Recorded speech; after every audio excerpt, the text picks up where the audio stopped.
Buenas tardes a todos y a todas. Exigencias y recomendaciones a la Mesa de Negociaciones de La Habana y al Gobierno Nacional. El panorama presentado el día de hoy nos deja un balance bastante desolador y preocupante de cara a la firma de los acuerdos de paz en la Mesa de La Habana. Vemos con angustia cómo ante este escenario los grupos paramilitares se rearman a lo largo y ancho del país, cobrando cada vez más fuerza, constituyéndose en verdaderas amenazas contra las comunidades campesinas, líderes sociales, defensores de derechos humanos, defensores del territorio, contra integrantes de las insurgencias que se reincorporen a la vida civil y política, entre otras palabras, en una seria amenaza contra la paz. En esta medida queremos pronunciarnos en este espacio para plantearle unas exigencias al Gobierno Nacional, a los integrantes del Congreso de la República y a los integrantes de la Mesa de Negociaciones en La Habana, porque ante esta coyuntura como comunidades queremos exigir garantías para la paz y sobre todo garantías de no repetición del exterminio ni de tantos años de violencia. Por esta razón, a continuación las diferentes organizaciones aquí presentes queremos plantear las siguientes exigencias. Primero, debe hacerse de parte del Gobierno y de todas las instituciones, así como en el mismo Congreso, un pronunciamiento en el que se admita la existencia del fenómeno paramilitar en Colombia, el cual en los últimos meses ha ido cobrando más fuerza y siendo este además el mayor causante de violaciones a los derechos humanos en el país, y que a pesar de tener nuevas tácticas presenta continuidad en sus estrategias de terror, amenaza, persecución y expropiación. El reconocimiento de su existencia debe ir acompañado de un rechazo político en todo el país, llegando a un acuerdo político que vincule este rechazo a gobierno nacional, congresistas, gobernadores, alcaldes y todo aquel que ejerza cargos de representación política, para que asuman el compromiso de rechazar el paramilitarismo, pero también de implementar, poner en marcha o apoyar políticas en todo el país dirigidas a combatir este fenómeno. Segundo, la primera acción para el desmantelamiento del paramilitarismo tiene que ver con los aspectos legales, los cuales deberán verse reflejados en una política criminal que reconozca las diferentes dimensiones tanto bélicas, políticas y económicas de este fenómeno y en esta medida emprenda diferentes tipos de acciones en las cuales se vean comprometidas las instituciones a partir de desarticular, desmontar y sancionar a todas las estructuras del paramilitarismo. Entre las acciones planteadas deben tenerse en cuenta la inclusión de un apartado en la Constitución donde se condene este fenómeno y se ordene a su desmantelamiento y en esta medida prohíba la promoción, organización, financiación o empleo oficial o privado de estructuras o prácticas paramilitares. La formulación e implementación de mecanismos legales o especiales contra el paramilitarismo que permitan efectuar los ajustes normativos y obtener herramientas jurídicas para afianzar las capacidades del Estado dirigidas a romper la posibilidad de cualquier vínculo entre agentes del Estado y sectores políticos, sociales y económicos con este tipo de estructuras. Se deberá crear un nuevo tipo penal dirigido al paramilitarismo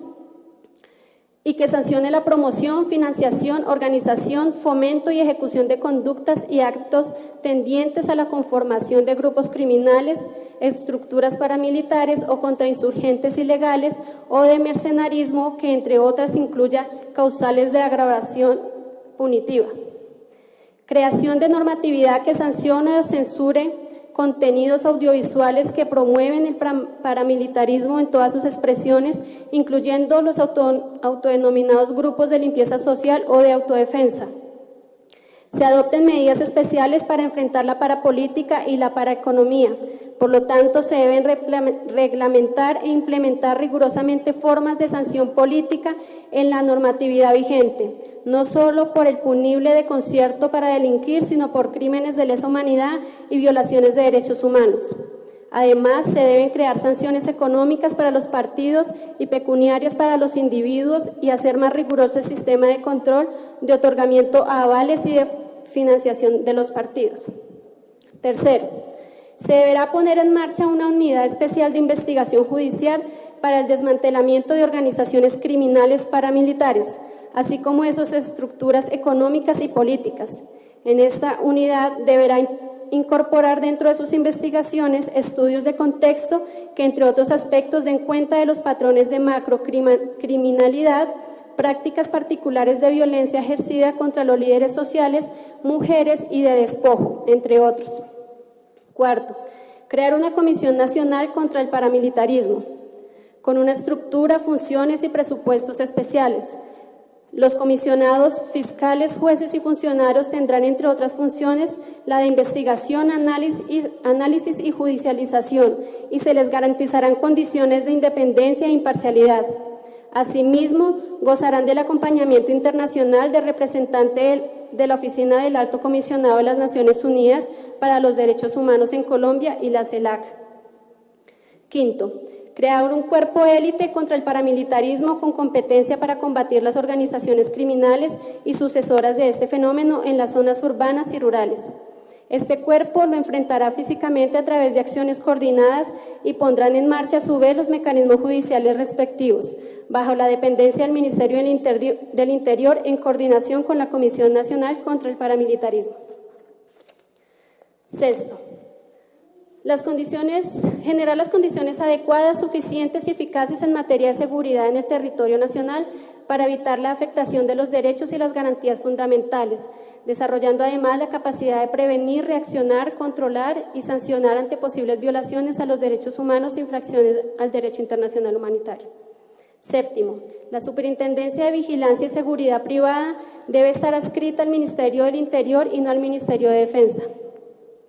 Quien ejerza las funciones de superintendente deberá siempre ser un civil y no un militar o un exmilitar, y sobre sus actuaciones se establecerá una auditoría social.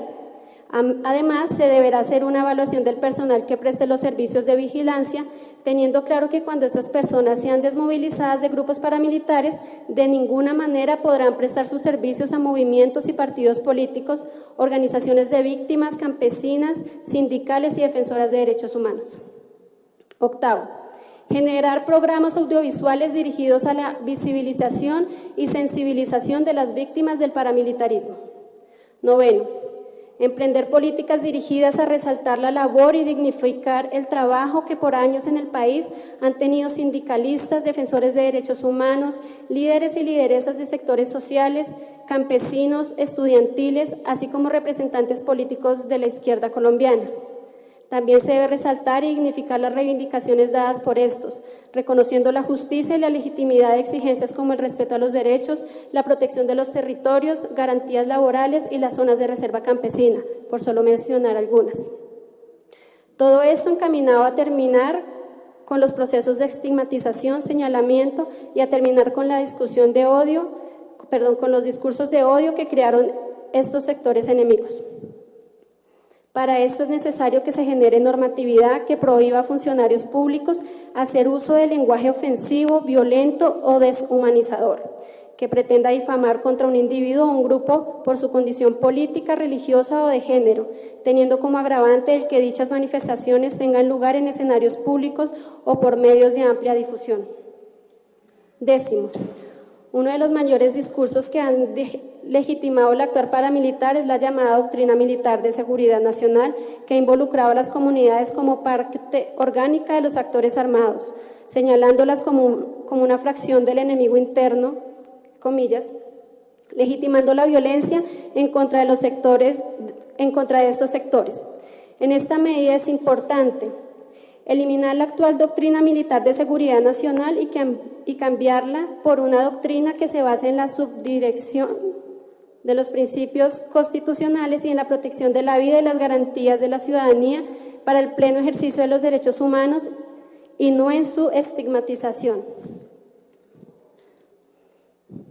Hay que hacer una definición y separación clara de las funciones del Ejército Nacional, quien debe encargarse de ser garantes de la soberanía nacional, entendida como integral territorial.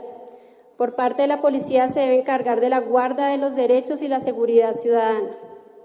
Despolitización de las tropas y en particular de posturas ideológicas como la doctrina del enemigo interno y el anticomunismo. Teniendo en cuenta que en este momento se encuentran activos en el servicio militares y policías vinculados en investigaciones por graves violaciones a los derechos humanos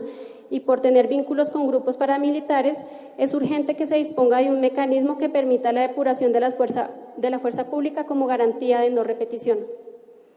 Reducción de las tropas. No es necesario un ejército de las dimensiones que tiene actualmente, por lo que es preciso disminuir el número de hombres vinculados al ejército.